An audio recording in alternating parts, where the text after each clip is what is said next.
Floyd, who goes to this church, his money dream is to build a school in Honduras with our sister church. He and I talked about that a while ago, and he's already given me permission to share this. He was supposed to be here, the stinker. So he knows that I'm going to say this and tell his story. His dream to build this church in Arminta will cost $20,000 to build that school. And it will take 6 months, constant him being down there and gone. He is really looking forward to that day when he can do that. We figured up that his best route to get his money dream to reality is with some of his real estate stuff, because he's doing some rental properties and some fix and flips. So what he needs to do is buy and sell 2 rental properties on average to be able to get $20,000 in cash capital, plus his money that he's going to need to pay his ongoing bills while he's gone for those 6 months, because those bills don't stop. So he's going to need $26,000 in cash. And we found that he can do that with these properties that he's got to fix and flip them, which is buying a house, fixing it up, and then selling it for hire, if you don't know what fix and flip is. And he can have that done and be in Honduras with the school completed in less than 18 months. That's less than 2 years, and he can be at his money dream.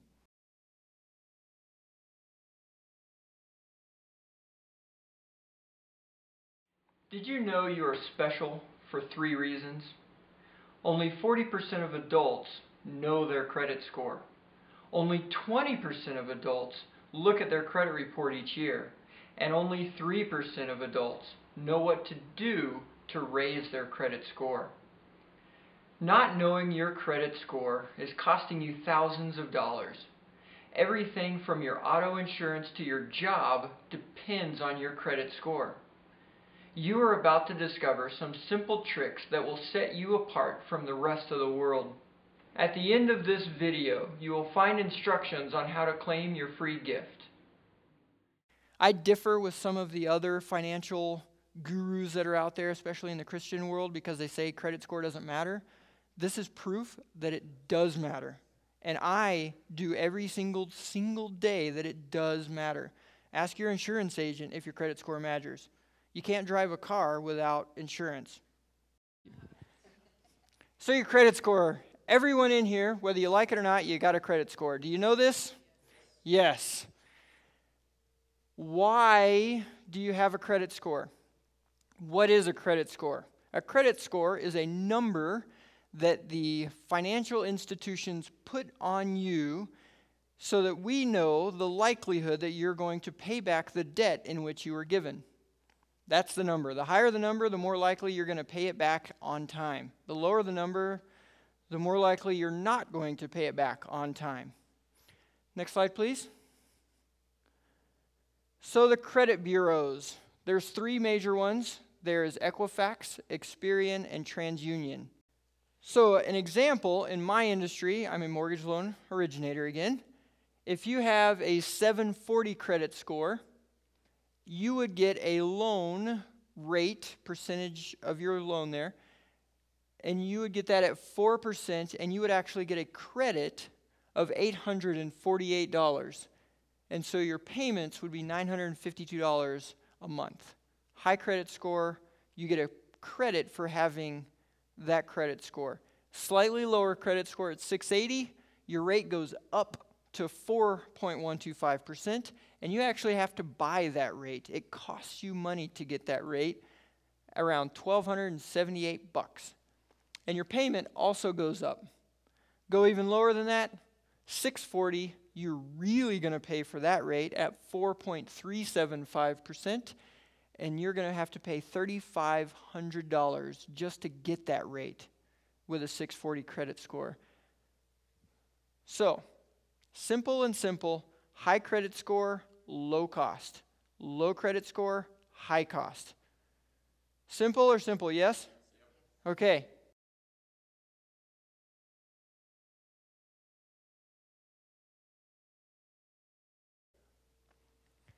What makes up your credit score? 35% of it is your payment history. That's paying it on time. making sure that people know that you're going to pay it back. That's the trust factor. Barbara, I don't know you that well. If you were to ask me for $10,000, I would be hesitant to give it to you because I don't know you. We don't have a history, okay? However, on the flip side, Justin, if you were to ask me for $10,000, I would more likely give it to you because we have a history and I know he'll pay it back. So 35% of your credit score is your history and how long you've had those accounts. 30% is the amount owed on your available credit. If you have a credit card that has a $10,000 balance and you owe $3,000, that's 30%. 15% is the length of your credit. That goes back to how long we've known each other. The 35% is how likely you are to pay it on time. The 15% is how long you've had that credit. 10% is going to be new credit, how often you get inquiries and how often you have new credit cards, things like that. And then the other 10% is the type of credits you have, installment payments like a car loan or a mortgage or a student loan or whatever kind of loan that you have that has a fixed payoff date and a fixed monthly payment. There's revolving credit, which is credit cards, a line of credit on your house, a home equity line of credit, and what other sort of revolving. These are the ones that you can use and pay back and use and pay back and use and pay back. Does that make sense?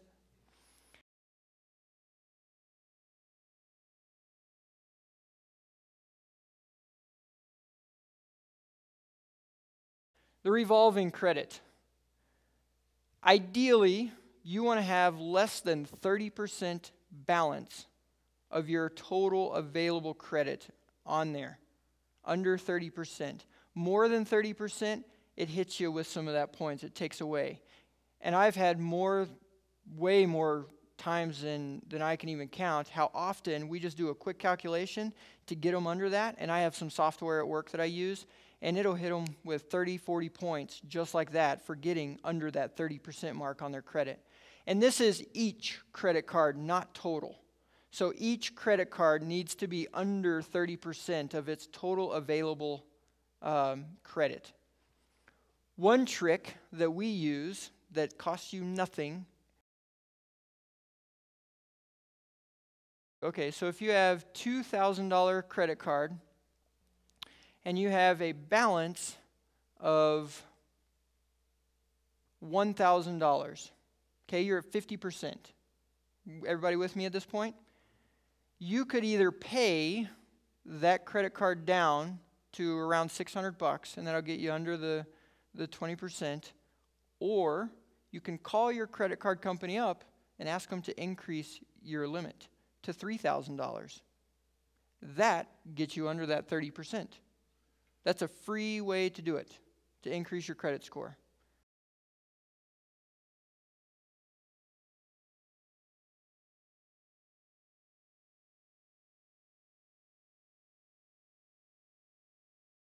All right, I'm late for a date. 35% is your payment history, how often you pay on time. And I've got friends like this that I would never loan a nickel to because they don't pay anybody ever on time when they say they're going to. They have a pattern of behavior. And by paying on time, credit companies look at this pattern of behavior. And that's 35% of your credit score. Now, my ninja secret, ask and you shall receive. Did you know you can call them up and ask them to take that late payment off your credit report? Half the time they do it. I had one gentleman who had a perfect credit history except for one late payment because he paid his credit card off like a good boy. And then there was like $7 on his credit card that he didn't realize was on there because of the interest that had accumulated. Have you guys ever had that crappy thing happen to you? And so that became a late payment. He didn't even know it was late. And then he found out about it, and he paid it off immediately. But when we pulled his credit report, late payment. And his credit score at this time was 698. Okay?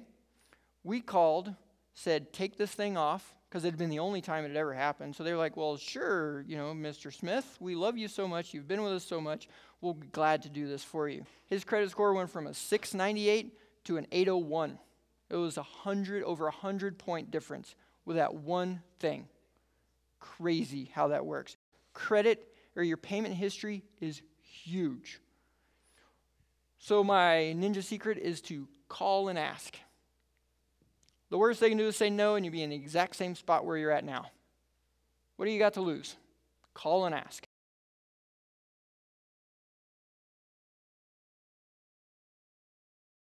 I originally got a Macy's credit card. It was my first credit card when I was 18 years old. And like a fool, that I didn't know then, that I know now, I closed it whenever I paid it off. Because I was going through that pay off your credit cards, cut them up, and that whole deal. And that bit me in the hiney because I closed my oldest account, and it actually hurt my credit score. It lowered it because my next credit card was like 3 or 4 years younger than that one. So I didn't have as long of a history there. So when you pay a credit card off, leave it open, okay? Do not close those credit cards. Even if you've got late payments, doesn't matter, leave it open if it's paid off. On that note, touching specifically on your question about the paying them off and you don't have any activity on there, you have to use your credit cards twice a year for something, anything. Put a tank of gas in, let it cycle, and then when the bill comes in, pay it off. And that's because if they go too long, stagnant, or they call them freezes, the credit company, like American Express or somebody, will close that account because they think you don't use it anymore. And so they close it on you. So you need to be diligent and use them at least, twice a year is what's recommended, but at least once a year. Because it's after 2 years that they consider the account dormant and then they can close it. I personally just had a Bank of America card that I called on about 2 months ago, so I was like, this showed up on my credit report. I'm like, man, I haven't used this thing in 7 years. So I called them up, and I said, hey, I need to see if you guys will open this card back up with the same account so I could keep that credit history. And they said, well, that card's been closed. What do you mean it's been closed? It showed up on my credit. Well, we closed it because of inactivity. And they wouldn't reopen it for me. So I was out on that.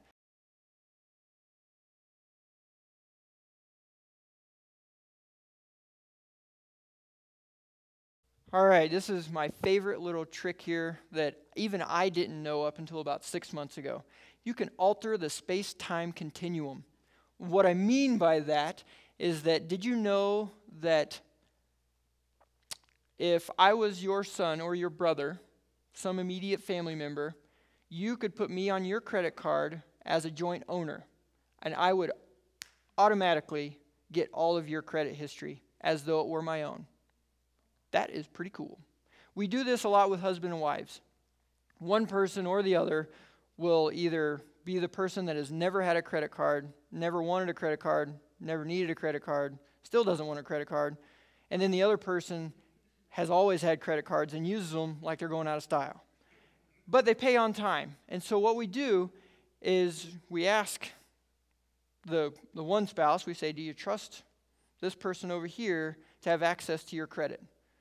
Most of the time they say yes. And so then what we do is call up the credit company and we say, hey, I want to put, have the husband or wife do this. I want to put my wife on this account as a joint owner, and she gets the credit. She'll get her own credit card. She'll get as though she was a part of that account. And then when we pull her credit, that credit card is attached to the account that has all this history on it, just like that. And it's not uncommon for this to 50, 80, 100 points or more for those people with no established credit. This is one of the greatest little secrets ever. Okay, so if, for example, we have a husband who had a couple of late payments on his credit, and his credit score was just say 650 for an easy number. Then we had a wife who was very diligent and always paid on time, and her credit score was 800. Okay? She had a credit card that she's had for 7 years. This was before they got married. He was put onto her account as a joint owner. Now his credit score reflects that good payment history, so his credit score comes up. All the things that are his still stay his because there's only that one account that's linking them together that they have in common.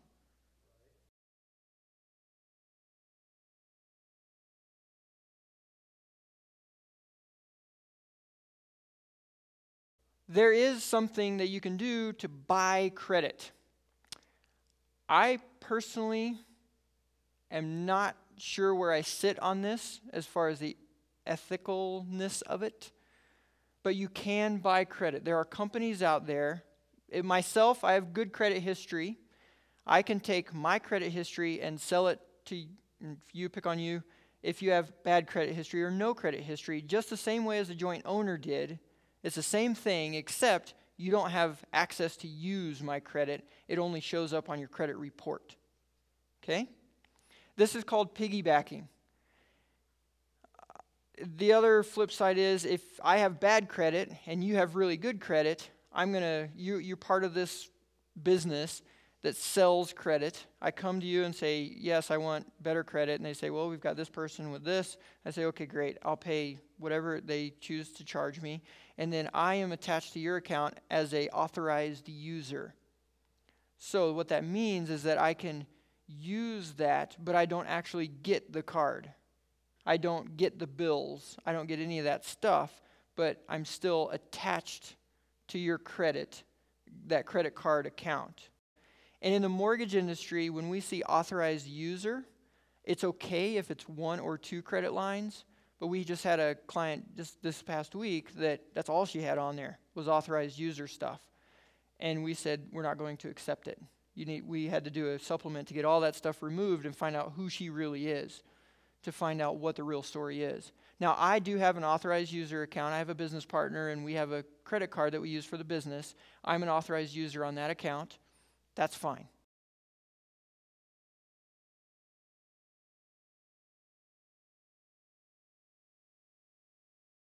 Stay in shape. Use your credit. This is that 6 months I was talking about. Every 6 months, you need to use a credit card. If you don't use a credit card, the Visa, MasterCard, whoever it is, does not have to report it to Equifax, Experian, TransUnion, who they report it to. If you use it, by law, they have to report it. And what I do and what I recommend is to use it, let it go through its full cycle so you get a bill on it, and then you pay that bill in full. You make sure that thing's paid off at zero. That way, let's just say you charge a tank of gas to it on the 15th, you come home and you pay that thing off and it clears on the 16th. You used it, but they don't report it to the credit agency until the 20th. So they saw that it's a zero balance still, so they never reported it. So what you need to do is make sure it goes past that date that they report. So use the credit card, let it run a cycle, and then pay it off. $10 is the magic number that you need to put on that credit card. The credit reporting agencies do not have to report anything in the single digits. $5, that's why that guy with the $7 thing, he didn't know about it because it was under $10. They didn't have to report it. But at $10, it's no longer a single digit. Now they have to report it. So $10 every 6 months on each one of your credit cards is the way to make sure you stay on top of it. Each industry is different. In my industry alone, there's it starts all the way at 640.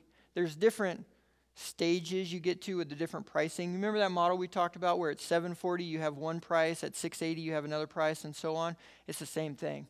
And even within that, in the mortgage industry, you have the rate, the 3.5% loan is what you get. 740 is the highest that we care about on that. However, on mortgage insurance, 760 is where you need to be to get the highest credit or the best cost.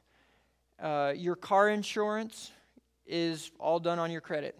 If you pay a high car insurance premium, it's probably because you have a lower credit score. Your home insurance, just everything, financially wise, even not really your cable bill, but they do check your credit.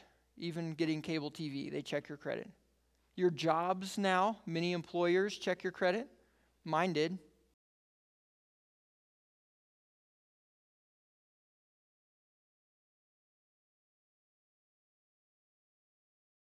All right, spread them. This goes into the variety of the credit accounts that you have. It is suggested to have 2 installment accounts, either student loans, a loan from the bank for something, a car loan is an installment loan, a mortgage is an installment loan. 2 installment loans is suggested. One makes a huge difference. The second one is icing on the top. Okay? What I've done in the past is I've went to the bank. I had $1,000 in my account, but I got a loan for $1,000 just for that reason, because I needed an installment loan.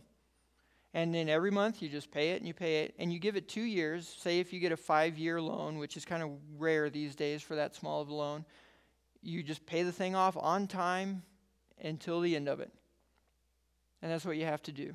90% of the time, if you go to Furniture Row or someplace like that, and they say 0% interest for 1 year and all that kind of stuff, and you fill out all that financial paperwork, you're just getting a Furniture Row credit card with 0% interest for 1 year is what they're doing. So that does not count as an installment loan usually.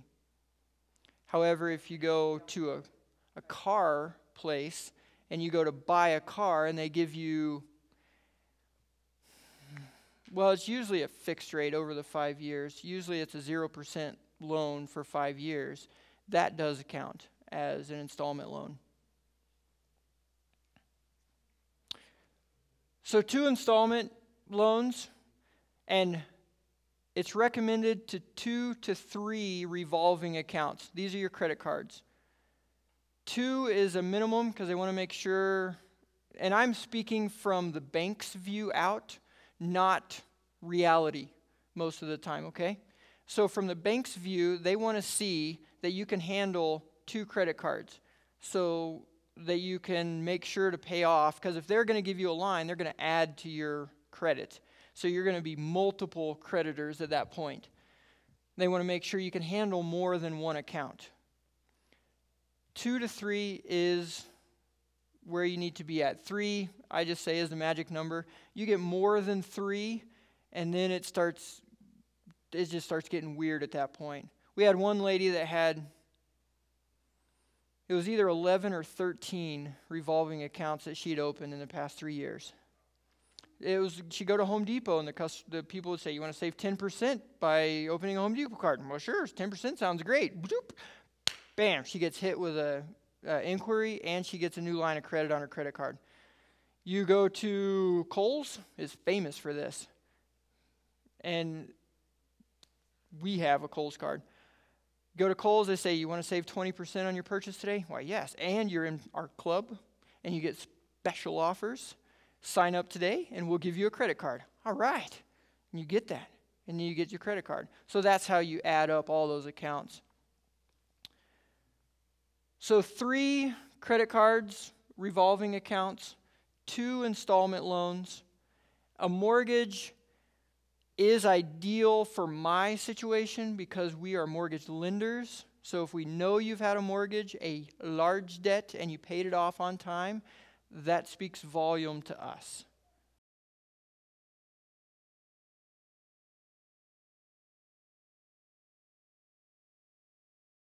When it comes to installment loans, and they don't look at it as the 30% to balance thing like a revolving account or credit card. It's looked at totally different. They look at the payment history on that. So if you've got an installment loan, you've paid on time for the whole time you've had it, that's a good thing. On the flip side, we in the mortgage industry look at what's called debt-to-income ratios.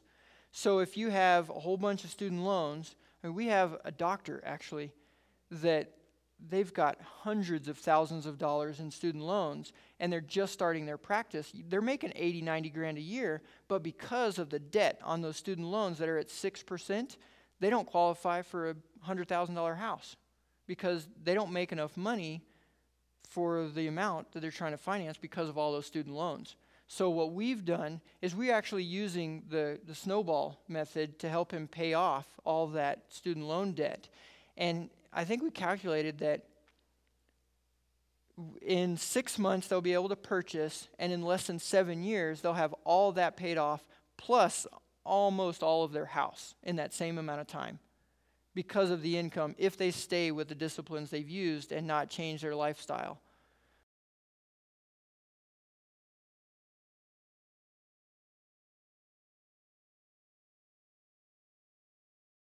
Alternative credit. This is what I was talking about. If a new person has no credit, they're 25 years old, they've never needed credit before, and now they're applying for a home loan. They come to me and I pull their credit report up, and it just has their name on there, and there's nothing else on there. So what do? We can use their cell phone bill if it's been in their own name. We can use their utility bills if it's been in their own name. We can even use their rent. There are companies that you can call as a person to say, I want my rent to be on my credit report. And then that company will contact your landlord or whoever it is, and they'll get copies of canceled checks or proof that you paid on time, and they'll put that on your credit report. There's a cost to that, and each company is a little bit different, but that can establish a very, very wonderful 2-year history of credit. The other is what we were talking about earlier, where you can get on as an authorized user or as a joint owner on the account. That's another way to give you some automatic history.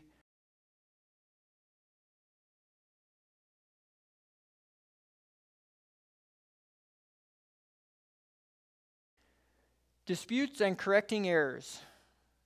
I told you that there are at least 90% of the credit reports have some sort of error on it, clerical, spelling, input, because a person has to put each thing into what you see on your credit report. And we all are human. We all have made mistakes.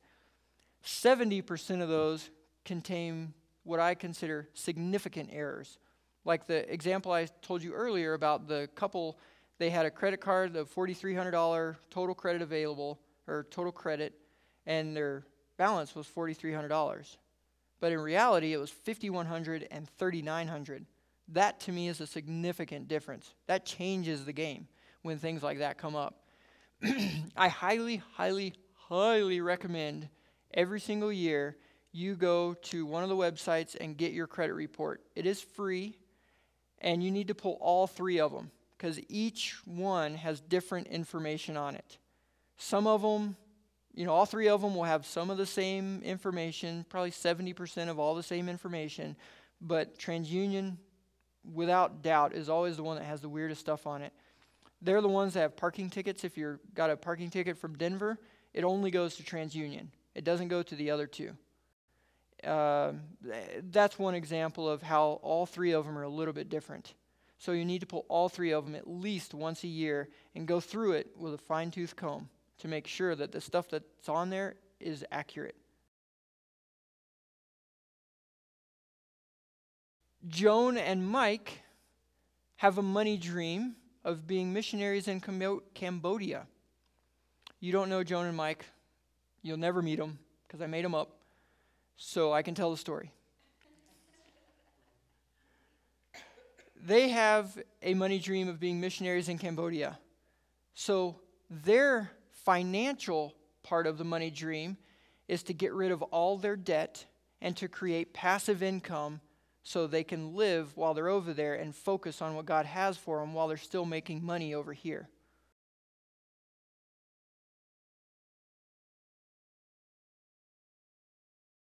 My money dream is to have enough passive income so I don't have to work if I don't want to. My money dream also, for that passive income, so I don't have to work, is to do this, what I'm doing today. This is my money dream. To be able to share what God has put with me, with you guys, and for you to be able to take this out and to share it with others, and for you to live your money dream. Congratulations. You now know more than 97% of the rest of the world. By using what you have learned today, you can start your journey in living your money dream. As promised, I would like to thank you by giving you a free gift. please go to www.credit-dream.com, enter your special code, and claim your free gift. Please share what you have learned today with others so they may begin living their money dream.